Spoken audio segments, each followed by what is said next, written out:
So, in simple terms, as the term itself suggests over here, digital divide basically refers to this gap which exists between those on one hand who have access to modern information and communication technology or who are able to make use of modern information communication technology to their benefit.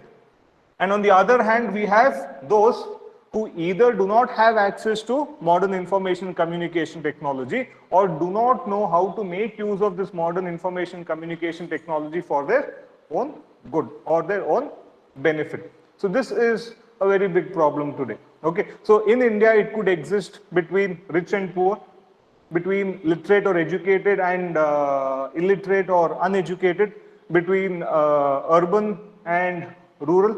It could be between men and women. It could be between young and old.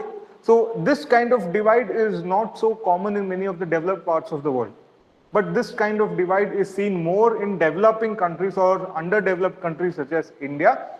And here it is very important that we actually bridge this gap in order to ensure that the kind of socio-economic growth that we wish to achieve can be seen. For example, in the last class we discussed about National E-Governance Plan. Correct? So if people do not have access to modern information communication technology or if they're not able to make use of modern information communication technology, this entire plan of national e-governance will be of no use. So I hope you're able to understand what I'm trying to say when it comes to digital divide. Gio? But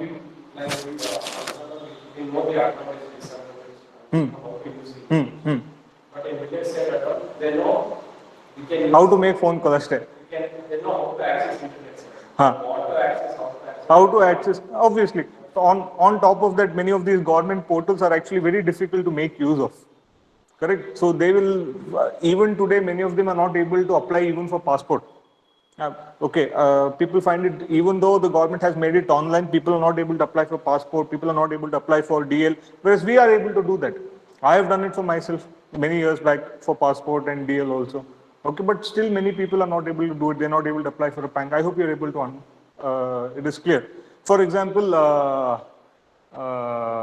some time back it was in the news. Okay, so in Karnataka Central Prison, okay, they put cell phone jammers, right? Not a very good example of digital divide, but I'm just saying digital divide also, this kind of lack of infrastructure is also there when it comes to the government. So what happened is that in central prison in Karnataka, they had put up cell phone jammers because obviously they know that there is movement of contraband in and out of the prison in order to prevent the inmates from making calls outside by using smuggled cell phones. Now these people have only put in 2G jammers. They have put in 2G jammers when in 4G age. Okay, it is of absolutely no use. Everybody is must enjoying with Jio running on 4G in what do you call ultra fast internet, and these people have put in 2G jammers in Karnataka Central Prison, and then they wonder how are these people ಹೆಂಗೆ phone ಮಾಡ್ತಾ ಇದ್ದಾರೆ ಆಚೆ ಅಂತ. Okay, so this is what is happening. Okay, I'm just giving not a good example, but I'm just telling you. Okay, so I've already told you it's a bit more difficult when it comes to India. Okay, especially because around close to 30% of the population, they are illiterate. More than 30% of the population live below poverty line. Live below poverty line. So here it is very difficult for us to bridge this gap known as digital divide. Is this clear? Okay, so what are the different factors that can lead to digital divide? I think these things are self-explanatory. Poor infrastructure. Correct? If you don't have infrastructure, then what is the use of, say for example, either due to economic factors, for example, you're not able to purchase smartphones. For example, take due to COVID pandemic itself, all schools were forced to shut down. All students were forced to take up online classes where many poor families did not have access to smartphones. So either due to economic factors, they're not able to purchase technology, or even if they purchase technology, what if in their village there is no mobile phone tower? I'll tell you there's a difference between 2G and 4G spectrum, which they make use of megahertz. Not everywhere do you have 4G. I'm pretty sure you would have gone back to your rural areas, native, you would not get 4G speed.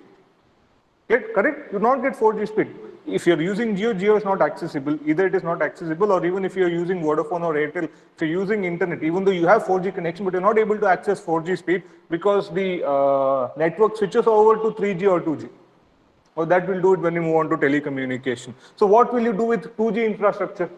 You can't access online classes.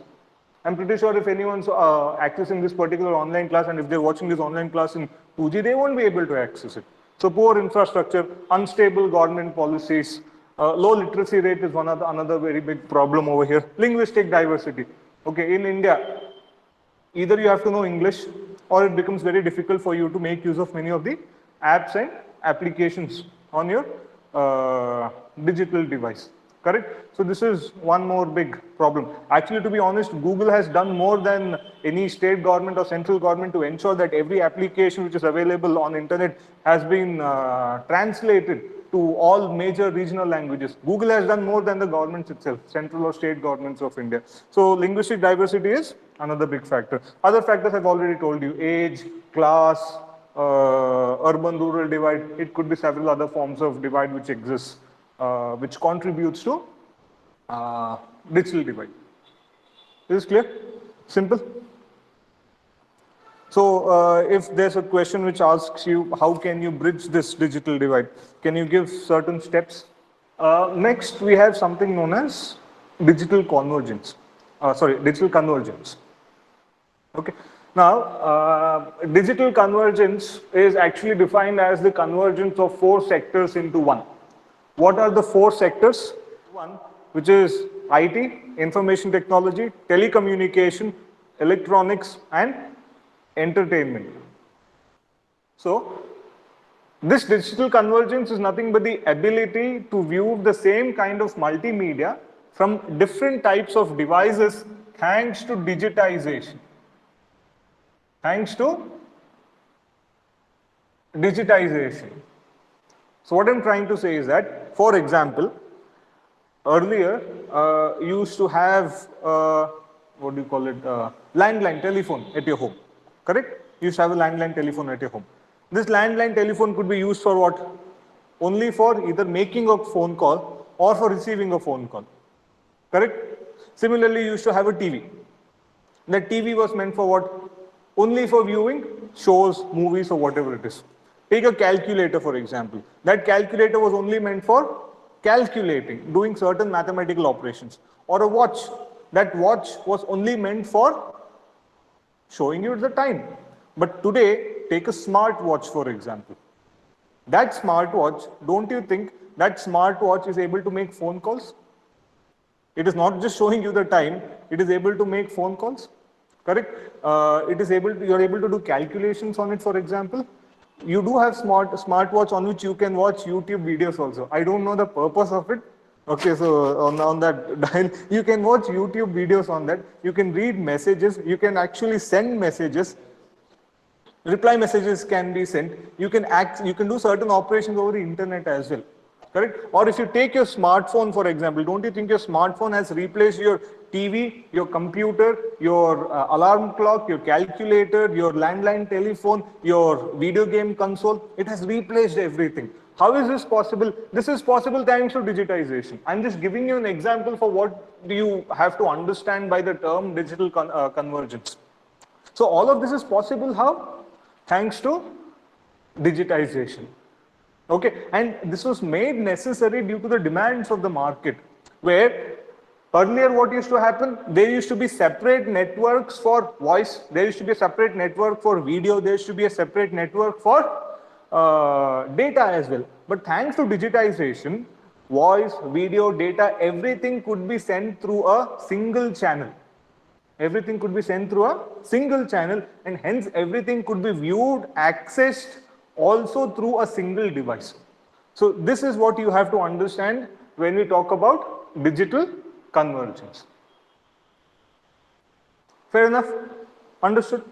Okay. So what is the objective? The objective is to objectives of convergence of communication technologies is to come out with cost-effective communication system with unified services and optimum utilization of existing infrastructure to support multimedia. Okay, so one, you just have to remember, unified services and to support multimedia. This is what I just gave you the example of in simple terms. Unified services and support multimedia.